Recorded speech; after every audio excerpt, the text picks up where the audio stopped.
Hello. हाँ। हमारे साथ फोन लाइन पे हैं अभिषेक त्रिपाठी, स्वच्छ भारत मिशन योजना के ऑपरेटर, जो आपको पंचायत सहायकों के मानदेय के संबंध में जो भी डाउट्स हैं उनको लेकर विस्तृत जानकारी देंगे। कैसे क्या प्रोसेस है, किस टाइप से मानदेय आपको दिया जाएगा, क्या प्रधान का रोल रहेगा आपके मानदेय में, क्या सचिव का रोल रहेगा। तो आइए सुनते हैं। तो सर आप ये बताइए कि जो मानदेय दिया जाना है जी। वो प्रधान बाई हैंड देंगे या अकाउंट में आएगा या सचिव ट्रांसफर करेगा? नहीं, ऐसा है, बाई हैंड प्रधान नहीं देंगे। वो मानदेय ग्राम निधि जो उनका होता है, ग्राम निधि फर्स्ट एक अकाउंट होता है जिसमें प्रधान निधि का पैसा आता है। हाँ। वो पैसे से जो प्रधान गांव में काम कराते हैं, जैसे कि सामुदायिक भवन बनाना है या फिर सामुदायिक शौचालय, सड़क, खड़ंजा, नाली निर्माण, जो भी काम होते हैं ऐसे, हाँ। उन सब के लिए एक अकाउंट होता है ग्राम निधि प्रथम करके। उस खाते से पंचायत सहायकों का मानदेय दिया जाना है और उसी खाते से प्रधान का भी मानदेय निकलता है। उसी से मानदेय दिया जाना है। तो उसके लिए vendor, as a vendor employ जो है वो ई ग्राम स्वराज पर रजिस्टर होगा, पीएफएमएस पर। हाँ। जब वो रजिस्टर हो जाएगा तो रजिस्टर होने के बाद प्रधान का और सचिव का दोनों का डिजिटल सिग्नेचर बना हुआ है। हाँ। उसी डिजिटल सिग्नेचर को जब हम इंसर्ट करेंगे अपने सिस्टम में, जो भी प्रोसेस होता है पीएफएमएस से, हाँ। उसी डिजिटल सिग्नेचर को इंसर्ट करने पर उनके ग्राम निधि अकाउंट से वो पैसा डिडक्ट हो जाएगा। डिडक्ट होने के बाद आपके खाते में डायरेक्ट आएगा, अच्छा। आपके मीन्स पंचायत सहायक के खाते में। हाँ। हम्म। तो एक क्वेश्चन ये है कि जैसे जो मानदेय होता है प्रधान है या रोजगार सेवक वगैरह का, ये बनता है प्रशासनिक समिति से। हाँ। हाँ। तो जैसे अभी ये 2-3 महीने इधर के बचे हुए हैं, तो अभी तो प्रशासनिक वे बनेगा नहीं इधर का 2-3 महीने का, वो तो अप्रैल में ही पड़ जाता है। जो भी, ऐसा देखिए कि जो भी जो प्रधान और सचिव मिलकर खाते सब संचालन करते हैं, अपना जो भी व्यय करते हैं अपने ग्राम पंचायत में, हाँ। उसकी वार्षिक कार्य योजना फिट की जाती है हाँ। ई ग्राम स्वराज पर। तो हाँ। वार्षिक कार्य योजना, चूंकि मानदेय अभी आपका दिसंबर से रिलीज होना है, हाँ। तो वार्षिक कार्य योजना जो है वो अप्रैल में पड़ती है या फिर मार्च के लास्ट में। जैसा हाँ। कि सबको पता है अपना वार्षिक आय योजना यानी कि 1 अप्रैल से 31 मार्च तक होता है फाइनेंशियल ईयर। हाँ। तो ये मानदेय अगले जब वार्षिक ईयर आएगा हमारा, हाँ। तब ये मानदेय में इसकी कार्य योजना डाली जाएगी, पंचायत सहायकों का मानदेय। हाँ। अभी तो पड़ा हुआ है, काफी गाँव में है, प्रधान का मानदेय करके एक आईडी बनी हुई है, तो उस पर प्रधानों का भुगतान होता है। हाँ। तो अभी तो काफी प्रशासनिक व्यय है या फिर मानदेय नाम से भी बना हुआ है, तो वो सब काफी कार्य योजना फीड है, तो उससे पेमेंट हो जाएगा पुराना। हाँ। लेकिन अगले वित्तीय वर्ष में जब भी आएगा तो हो सकता है कि नई कार्य योजना डाली जाएगी जिसमें पंचायत सहायकों का मानदेय रिलीज किया जाएगा। अच्छा। हम्म। तो जो इधर का 2-3 महीने का पेमेंट आना है, ये किस टाइप से आएगा, उस किस योजना के अकॉर्डिंग आएगा, या मतलब वो कैसे? योजना आपकी रहेगी फिफ्थ स्टेट फाइनेंस कमीशन, हाँ। उसी से मानदेय रिलीज होगा। और मानदेय रिलीज होने में जो पुरानी कार्य योजना पड़ी हुई है, जैसे कि हाँ। ऑफिस एक्सपेंस या फिर प्रशासनिक व्यय नाम से कार्य योजना पड़ी हुई है ग्राम पंचायतों में, सभी उसी से मानदेय रिलीज कर दिया जाएगा। अच्छा। पिछला वाला यानी कि दिसंबर, जनवरी, फरवरी, मार्च हाँ। तक 4 महीने का। अच्छा। उसके बाद जो होगा नई कार्य योजना में किया जाएगा। हाँ। हम्म। तो अभी जैसे एक आदेश आया था कि सबको 1 दिसंबर से मानदेय दिया जाना है, तो हाँ। क्या ये हर डिस्ट्रिक्ट में आ जाएगा मानदेय जनवरी में? हाँ, मानदेय मैक्सिमम हर डिस्ट्रिक्ट में जनवरी, 5 जनवरी या 10 जनवरी तक आ जाएगा, 5 से 10 तक। Okay sir. और और सर। एक चीज आपके ग्रुप में ये भी हम देखे हैं, काफी कुछ लोगों जो है वो काफी बहस इस पर चल रही है कि हमारा मानदेय जो है वो नवंबर का आ गया है। हाँ। कुछ लोग कह रहे हैं कि हमारा अक्टूबर में मानदेय आ गया है। तो उनके लिए हम ये कहना चाहेंगे कि उनको बहुत ज्यादा इस पे खुश होने की जरूरत नहीं है, क्योंकि वो मानदेय रिलीज हुआ है जब हमारे प्रमुख सचिव का आदेश आया था कि मानदेय 1 दिसंबर से रिलीज होना है। हाँ। उसके पहले ही कुछ लोगों ने डिजिटल सिग्नेचर लगा करके वो मानदेय रिलीज कर दिया था पंचायत सहायकों का। अच्छा। लेकिन ऐसा हुआ है कि आपकी ग्राम पंचायतों में, जहाँ तक मुझे पता है, कि कॉम्पिटिटर जरूर है। हाँ। तो अगला बंदा जो कॉम्पिटिटर था आपका अगला मेरिट में, हाँ। वो उस पर आपत्ति कर सकता है कि जब आदेश 1 दिसंबर से मानदेय रिलीज करने का था, तो हाँ। कैसे पहले मानदेय रिलीज कर दिया गया। तो बिल्कुल। उसके लिए ऐसा होगा कि आपके प्रधान सचिव जो होंगे उनसे नोटिस मांगा जाएगा, तो वो जवाब ये देंगे कि वो मानदेय आपका 1 दिसंबर से कंसीडर किया जा सकता है। अच्छा। हाँ, तो ऐसा कुछ होने की जरूरत नहीं है कि मानदेय हमारा नवंबर का मिला है। हो सकता है कि उसको दिसंबर का कंसीडर किया जाए। ओके। हाँ, तो ये चीज़ को थोड़ा सा ध्यान रखने वाली बात है कि जो भी लोग बोलते हैं कि हमारा मानदेय अक्टूबर का आ गया है या फिर हमारा मानदेय नवंबर का आ गया है, हाँ। तो उनका कंसीडर किया जा सकता है दिसंबर का। अच्छा। तो इसके लिए ये कहना चाहेंगे कि प्रधान और सचिव से आप लोग अपना तालमेल बना करके रखेंगे, तो हाँ। गांव का जो भी लेखा जोखा होगा, जो भी व्यय होंगे गांव के, वो सारा लेखा जोखा आपको रखना होगा और मानदेय जो होगा वो आप लोग खुद रिलीज कर पाएंगे अपना भी। हाँ। ये और गांव में जो भी खर्च होते हैं, जैसे कि सड़क नाली या कोई बिल्डिंग प्रशासनिक बनती है, हाँ। तो उसका मानदेय और जो मजदूरी का भुगतान होता है या फिर उसमें जो भी मटेरियल आएगा उसका भुगतान होता है, वो सारा भुगतान का लेखा जोखा आपके पास रहेगा और आप उसको खुद जो है रिलीज करेंगे। हाँ। और जो डिजिटल सिग्नेचर की बात हम बता रहे हैं, डिजिटल सिग्नेचर भी हाँ।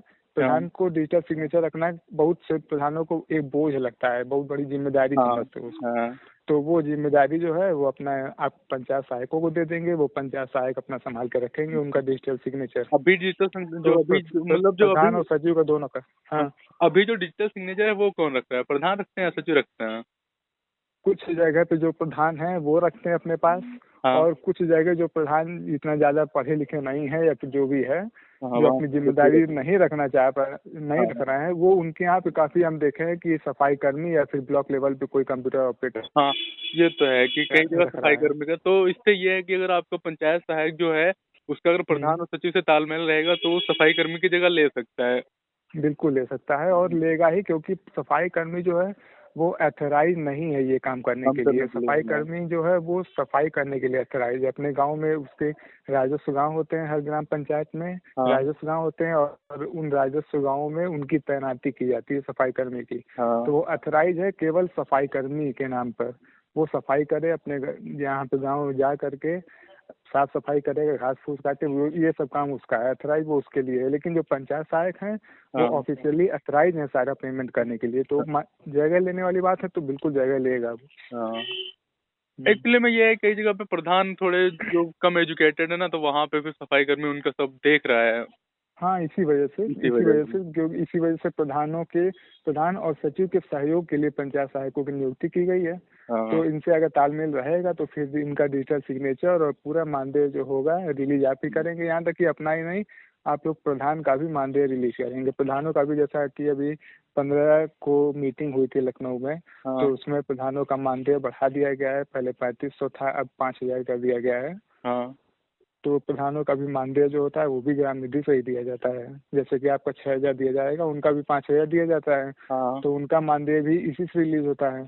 तो वो मानदेय साथ में अपना मानदेय आप खुद रिलीज कर पाएंगे अपने से और आपने आपके अकाउंट में आएगा। ग्रुप में देखा होगा कि कई लड़के हैं बोलते हैं कि हम प्रधान के अंडर में काम नहीं करेंगे, प्रधान जो कहेंगे हम नहीं करेंगे, या सचिव जो हाँ बोलेगा हाँ। उसके आदेश को हम तो फॉलो नहीं करेंगे। तो इसमें इनको इसमें क्या ये कहना है दिक्कत आपका? आएगी उनके, बाद में ये दिक्कत आएगी उनको कि जब रिलीज मानदेय करना होगा तो प्रधान का, ठीक है, डिजिटल सिग्नेचर आपके पास रहेगा, लेकिन उनसे परमिशन तो लेना ही होगा। तो हाँ। प्रधान सीधे ये कहेगा कि आपने कोई काम ही नहीं किया है तो कैसे हम रिलीज कर दें मानदेय।